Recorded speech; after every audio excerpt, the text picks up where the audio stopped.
it's complicated, and it's certainly more complicated now. And I've read a lot of your criticisms of the business, Chris, and I agree with them. You know, it's sort of devolved to a dark place where it's all about just clicks and stoking outrage and not really delivering the news in a way that I think you certainly have a history of doing, and I'd like to believe I've tried to.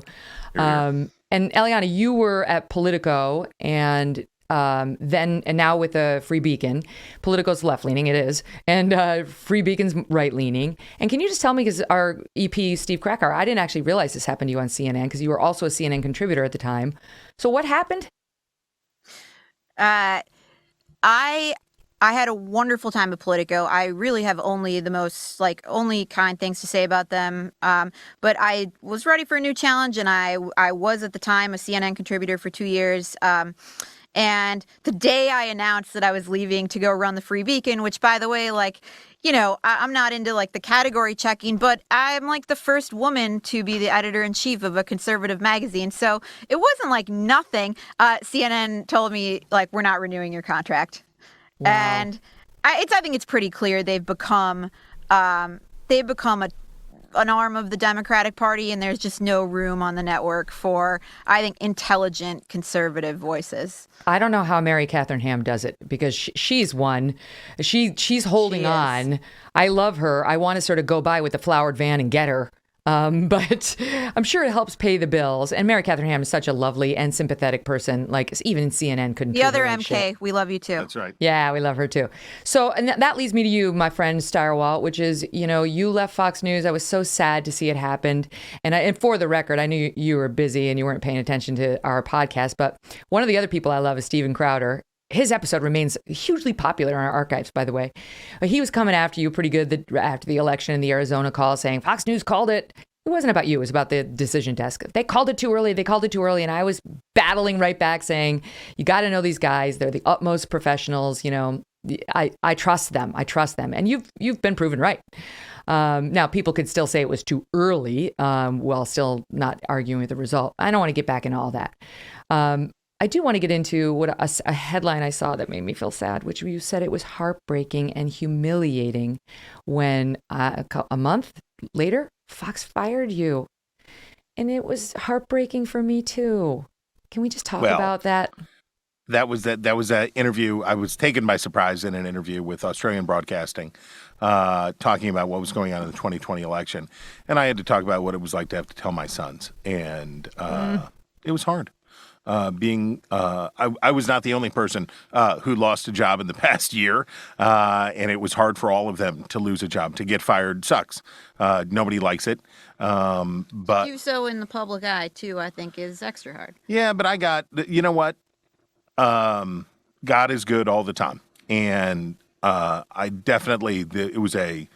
I spent a decade at Fox and am proud of all the work I did there, and never said anything that I didn't think was true, and never did less than I thought was my best. But they don't owe me a living, and they don't owe me a job, and that's okay. Mm-hmm. What is even better is that as I have watched cable news in general, Fox in particular, my stuff doesn't fit their business model. Right? My content does not work for what they're doing. And I totally understand that, because the whole point of me is that I will try to cheerfully, I hope, in a friendly neighborhood way, tell you what you don't want to hear too. The difference between news and entertainment is that in the news, sometimes we have to tell you what you don't want to hear. Glenn Youngkin might win Virginia's gubernatorial election, but I don't think he's likely to win Virginia's gubernatorial election. If you want to tune in someplace where people will just tell you what you want to hear, I'm not going to work for that, because I'm going to say it how it is. Then you're going to hear McAuliffe stealing it. Then we'll hear McAuliffe stealing it. And, we were on Stained Wretches this week. We talk about how AT&T funded the One America News Network. Yeah.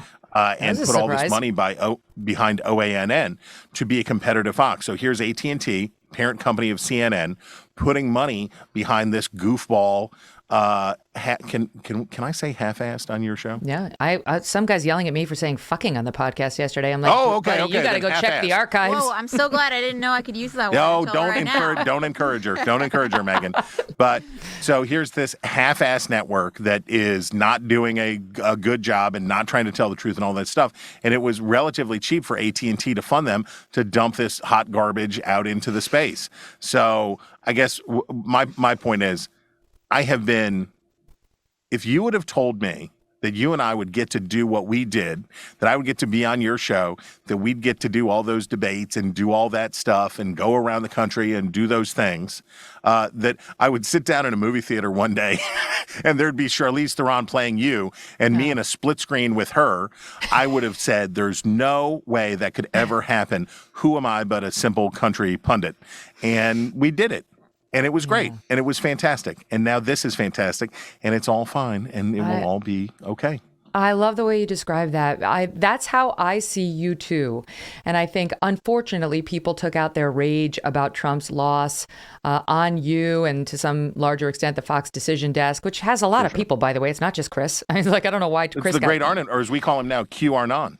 Yeah, Arnon Mishkin is the head of it. Q Arnon, that's amazing. Anyway, you're right. That's what you did for many, many years. Is you gave it to us straight, and then you'd have me. You know, that's what you were missing. That's why it fell apart at the end, because you didn't have me beating you up a little bit, and then you standing your ground. That was a formula that worked. Can I tell you when your former producer asked me? I was the first time I appeared on your primetime show. And we wrapped, and I'm in the lobby walking out afterwards, and he goes, "How do you think it went?" I said, "You know the steam catapults that they have to shoot the F-14 Tomcats off of the deck of the aircraft carrier in the high seas? That was what I just did, because it was high impact, high intensity.